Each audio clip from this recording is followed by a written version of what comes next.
My name is Nika Allgood. I am a member of the board of the Gun Violence Prevention Center of Utah. Thank you so much. So just to kind of get a baseline understanding here, I would love to start with a bit about your mission at the Gun Violence Prevention Center. The Gun Violence Prevention Center is not an anti-gun organization. What we are is an organization focused on uh, changing laws and practices that will reduce gun violence in our state. Um, and we not only, are active commenting on legislation during the legislative session, but we throughout the year collect constituent comments to give Utahns an opportunity to communicate with their legislators about what they think their priorities should be in terms of reducing gun violence. And we organize an annual vigil in Utah, acknowledging the lives we have lost to gun violence in our state, and work in a number of other areas as well. Thank you so much for that. So I want to, specifically go into House Bill 133. I would love to get from your point of view kind of the top line overview of this bill. House Bill 133 is a huge bill, and a bunch of its content are just updating language and making language consistent in the statute. And as an organization, we don't have a problem with that.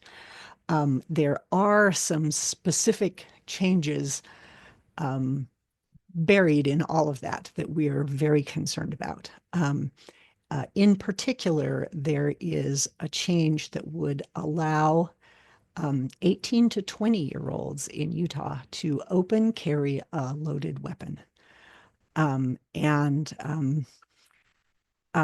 we understand that 18-year-olds are legal adults, the biological evidence suggests that our brains are still maturing during that age period, and that our impulse control is still maturing in that age period in particular. And so for a long time, Utah law has kind of acknowledged a difference between the rules around carrying a firearm in public that are appropriate for 18 to 20-year-olds are different than the rules for people who are 21 and older. And we're concerned that House Bill 133, if it passes, would change those rules. When I was reviewing the bill, like you said, it's a very large bill, and a lot of it did seem like it was like language changes and definition changes. But the things that stood out to me were the age change, the 18 to 20, and also carrying a loaded weapon no longer being considered a crime.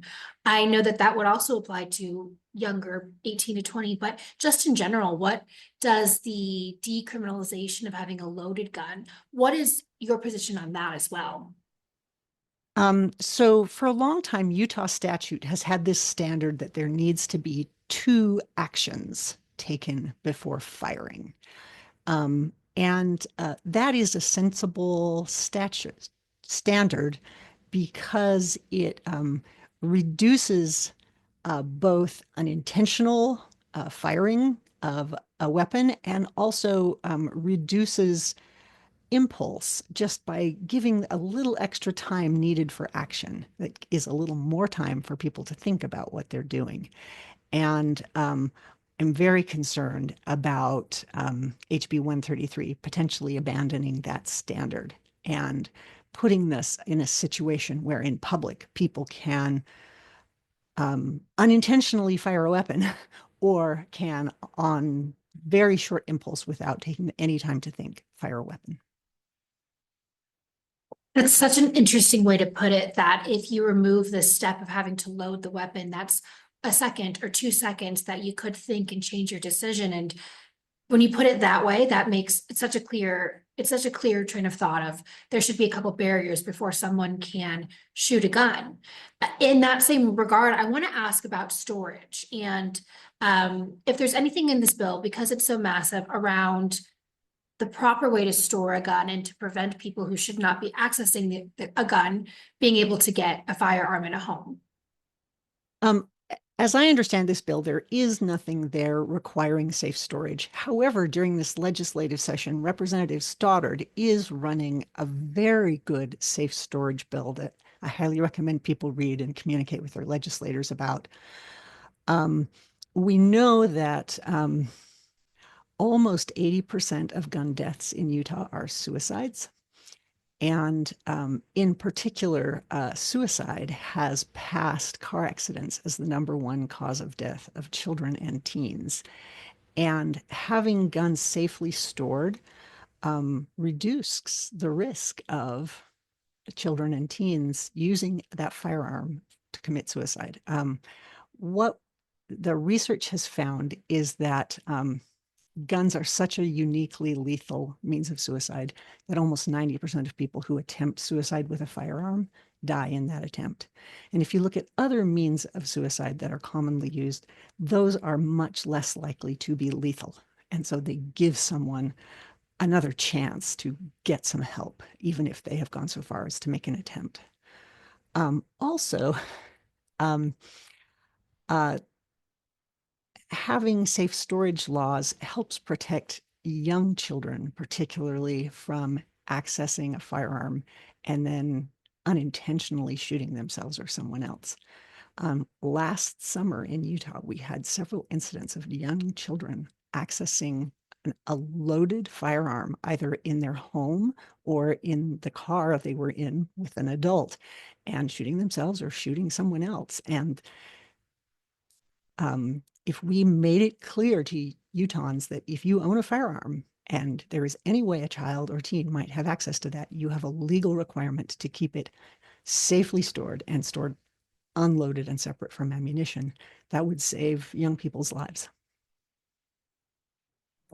Speaking of minors having access to weapons, I was also doing some research about the trend in gun-related crimes by juveniles. And according to the Juvenile Justice Commission, the number of gun violence crimes committed by minors has over doubled in the last 10 years. Seeing that trend and then knowing now that the age to legally possess a firearm may be going down to 18, how could this potentially put more youth at risk if someone younger can legally access it? That is a great question. So we know right now in Utah, the majority of minors, children and teens who get access to a firearm get it from a relative. Often that's the parents. But if we make it easier for young adults to carry a firearm in public, it also makes it easier for minors to potentially get guns from friends and acquaintances as opposed to getting access from homes. And that in turn makes safe transfer of those weapons more of a concern. And what about education around firearm safety? Can you educate children in schools or at home out of gun violence? Is that something that there's a correlation? Do you know anything about that? Yes. So while I think teaching children about safely handling firearms is useful, what the evidence shows is that children are curious and their curiosity overrides that training. And so it's not enough for adults to assume, oh, my children have been through a gun safety training, and so I can leave a loaded, unsecured gun in their presence and they won't be curious. They won't explore it. And that's just not realistic for children, right? We teach them as best we can, but we also do things physically to keep them safe because we know they're not always making mature, reasoned, thoughtful decisions. Thank you so much. Is there anything else you want to add, just generally about gun safety or about this bill in particular? I would just add that it's really important for people to communicate with their legislators what their priorities are.